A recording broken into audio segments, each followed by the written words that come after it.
নমস্কাৰ বন্ধুসকল, মই আপোনালোক সকলোকে আছামিজ বাস্তু চেনেললৈ স্বাগতম জনাইছোঁ। বন্ধুসকল, মোৰ নাম গোবিন্দ ৰাজখোৱা, মই জ্যেষ্ঠ বাস্তু এক্সপাৰ্ট নিউমেৰলজিষ্ট।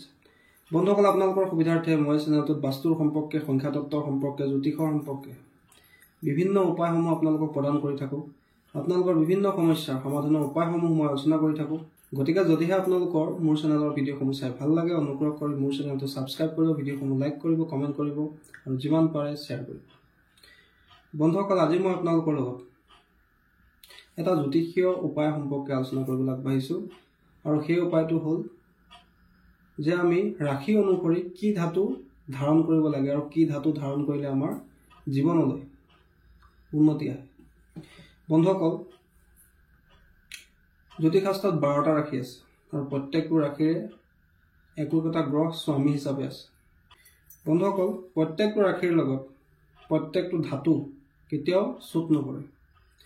প্ৰত্যেকৰে কিছুমান ৰাশি অনুসৰি ধাতু আছে আৰু যদি ৰাশি অনুসৰি আমি ধাতু ধাৰণ কৰোঁ তেন্তে আমাৰ কাৰ্যত সেই গ্ৰহৰ স্বামী, সেই ৰাশিৰ স্বামী, অৰ্থাৎ আমি যিটো ৰাশিৰ মানুহ সেই ৰাশিৰ যি অধিপতি গ্ৰহ, সেই গ্ৰহ বলৱান হয় আৰু সেই গ্ৰহে আমাক জীৱনত আগবাঢ়ি যাবৰ কাৰণে বল প্ৰদান কৰে, শক্তি প্ৰদান কৰে।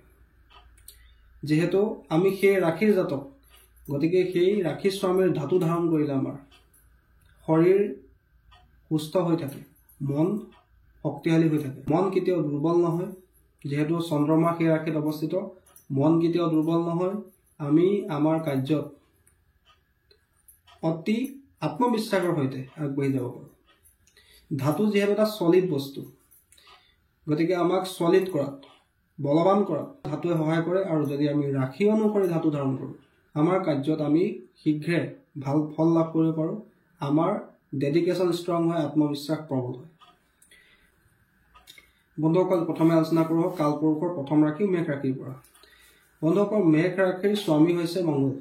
গতিকে মেষ ৰাশিৰ জাতকসকলে, জাতিকাসকলে সদায় তাম আৰু সোণ ধাৰণ কৰিব লাগে।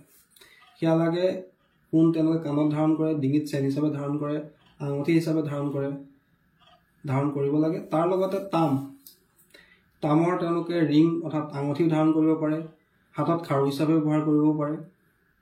তেওঁলোকে এই দুটা ধাতু যিমান পাৰে বেছিকৈ ব্যৱহাৰ কৰিব লাগে। তাৰোপৰি তেওঁলোকে যদি ইচ্ছা কৰে তামৰ গিলাচত পানীও খাব পাৰে, তামৰ জাৰত পানীও খাব পাৰে, তামৰ কাঁহীটো ভাত খাব পাৰে। সেই ব্যৱস্থা কৰিলেও তেওঁলোকৰ ভাল ফল লাভ হয়, স্বাস্থ্য বলৱান হয়, ইমিউনিটি ষ্ট্ৰং হয়।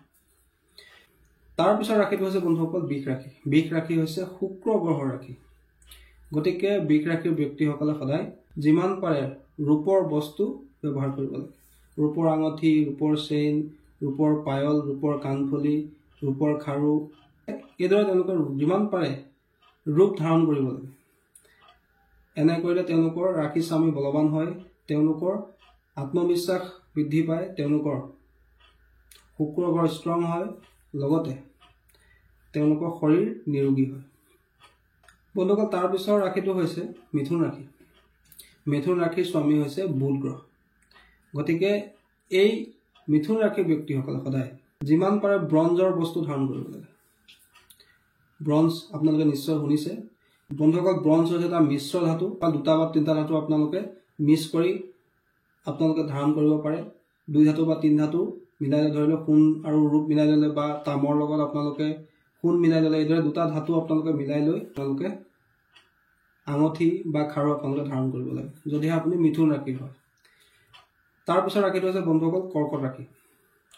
কৰ্কট ৰাশি হৈছে চন্দ্ৰমা ৰাশি। গতিকে কৰ্কট ৰাশি জাতক জাতিকাসকলে যিমান পাৰে ৰূপৰ বস্তু ধাৰণ কৰিব লাগে। তেওঁলোকে ৰূপৰ খাৰু, ৰূপৰ চেইন, ৰূপৰ আঙুঠি, ৰূপৰ কাণফুলি, ৰূপৰ পায়ল যিমান পাৰে তেওঁলোকে ইউজ কৰিব লাগে। তাৰপিছৰ ৰাশিটো হৈছে বন্ধুসকল সিংহ ৰাশি। সিংহ ৰাশি স্বামী হৈছে সূৰ্য। গতিকে তেওঁলোকে সদায় সোণ আৰু তাম, তাৰ লগতে পিতল, এই 3টা ধাতু ব্যৱহাৰ কৰিব পাৰে। অৰ্থাৎ তেওঁলোকে পিতলৰ খাৰু পিন্ধিব পাৰে, সোণৰ আঙুঠি পিন্ধিব পাৰে, সোণৰ চেইন পিন্ধিব পাৰে, সোণৰ কাণফুলি পিন্ধিব পাৰে, তামৰ আঙুঠি পিন্ধিব পাৰে, তামৰ খাৰু পিন্ধিব পাৰে। তাৰপিছৰ ৰাশিটো হৈছে বন্ধুসকল কন্যা ৰাশি। কন্যা ৰাশিও পুনৰ বুধ গ্ৰহৰে ৰাশি। গতিকে কন্যা ৰাশিৰ ব্যক্তিসকলেও যিমান পাৰে ব্ৰঞ্জ ব্ৰঞ্জ এটা মিশ্ৰ ধাতু। ধৰি লওক দুটা ধাতু মিলাই লৈ কোনোবা এটা ধাতু আপোনালোকে ধাৰণ কৰিব লাগে। সোণৰ লগত ৰূপ মিলাই লৈ ধাৰণ কৰিব পাৰে, তামৰ লগত আপোনালোকে সোণ মিলাই লৈ ধাৰণ কৰিব পাৰে, বা তেওঁলোকে সোণ বা ৰূপৰ অলংকাৰো তেওঁলোকে ধাৰণ কৰিব পাৰে। ৰূপৰ আঙুঠি, সোণৰ চেইন ইত্যাদিবিলাক তেওঁলোকে ধাৰণ কৰিব পাৰে। বন্ধুসকল, তাৰপিছৰ ৰাশিটো হৈছে তুলা ৰাশি। তুলা ৰাশি হৈছে শুক্ৰ গ্ৰহৰ ৰাশি। গতিকে তুলা ৰাশিৰ ব্যক্তিসকলে যিমান পাৰে চিলভাৰ অৰ্থাৎ ৰূপৰ আঙুঠি, চেইন, কাণফুলি, পায়ল, খাৰু, তাৰ লগতে প্লেটিনাম এটা ধাতুৰ নাম, সেই প্লেটিনামৰ আঙুঠিও আপোনালোকে ধাৰণ কৰিব পাৰে। বন্ধুসকল, তাৰপিছত ৰাশিটো হৈছে বৃশ্চিক ৰাশি। বৃশ্চিক ৰাশিৰ স্বামী হৈছে মংগল।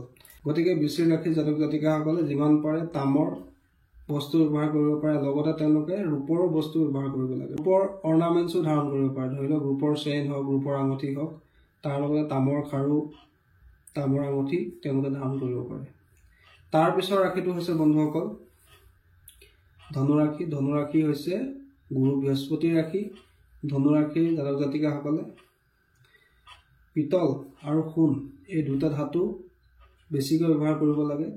তেওঁলোকে সোণৰ চেইন, সোণৰ কাণফুলি, পিতলৰ খাৰু ইত্যাদিবিলাক তেওঁলোকে ধাৰণ কৰিব পাৰে। বন্ধুসকল, তাৰপিছৰ ৰাশিটো হৈছে মকৰ ৰাশি। বন্ধুসকল, মকৰ হৈছে শনি গ্ৰহৰ ৰাশি। গতিকে শনি গ্ৰহৰ ধাতু হৈছে লোহা। গতিকে তেওঁলোকে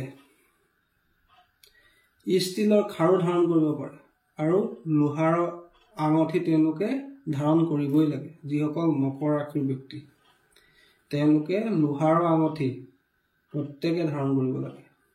লগতে ষ্টীলৰ খাৰু, যি পাঞ্জাবী খাৰু বুলি কোৱা হয় সাধাৰণতে, সেই খাৰু তেওঁলোকে ধাৰণ কৰিব লাগে।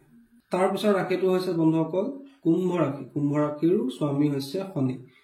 এওঁলোকে লোহাৰ আঙুঠি ধাৰণ কৰাৰ লগতে যদি পাৰে নিজৰ হাতত অষ্টধাতুৰ আঙুঠি, 8টা ধাতু মিক্স কৰি যি আঙুঠি প্ৰস্তুত কৰা হয়, বা অষ্টধাতুৰ খাৰু তেওঁলোকে ধাৰণ কৰিব লাগে। বন্ধুসকল, তাৰপিছৰ ৰাশিটো হৈছে মীন ৰাশি। মীন ৰাশি হৈছে গুৰু বৃহস্পতিৰ ৰাশি। গতিকে এওঁলোকে সোণৰ আৰু পিতলৰ অৰ্ণামেণ্টছ বা অলংকাৰ ধাৰণ কৰিব পাৰে। তেওঁলোকে সোণৰ আঙুঠি, সোণৰ চেইন, সোণৰ কাণফুলি ধাৰণ কৰিব পাৰে। তাৰ লগতে তেওঁলোকে পিতলৰ খাৰু ধাৰণ কৰিব পাৰে। বন্ধুসকল, এই গোটেইখিনি হৈছে ৰাশি অনুসৰি আমাৰ প্ৰত্যেকটো ৰাশিৰে গ্ৰহস্বামী অনুসৰি তেওঁলোকৰ লাকি ধাতু, যিটো ধাতু তেওঁলোকে বেছিকৈ ব্যৱহাৰ কৰিলে তেওঁলোকৰ জীৱনলৈ উন্নতি আহে, কৰ্মত সফলতা লাভ হয়, শৰীৰ ষ্ট্ৰং হয়, ইমিউনিটি পাৱাৰ বৃদ্ধি পায়, তাৰ লগতে মনৰ ইচ্ছাবিলাকো পূৰ্ণ হয়, যিহেতু ৰাশি স্বামীয়ে বল লাভ কৰে। বন্ধুসকল, আশা কৰিছোঁ আজি আপোনালোকে গম পালে যে আমি ৰাশি অনুসৰি কি ধাতু আমাৰ কাৰণে লাকি, কি ধাতুৰ আঙুঠি, খাৰু, কাণফুলি, চেইন, এই আ অলংকাৰ আমি ধাৰণ কৰিলে আমাৰ জীৱনলৈ উন্নতি আহিব, আমাৰ সমস্যাবিলাক দূৰ হ'ব, আমাৰ ইমিউনিটি ষ্ট্ৰং হ'ব, আমাৰ কনফিডেন্স বৃদ্ধি পাব। সেই বিষয়ে আজি আপোনালোকে গম পালে।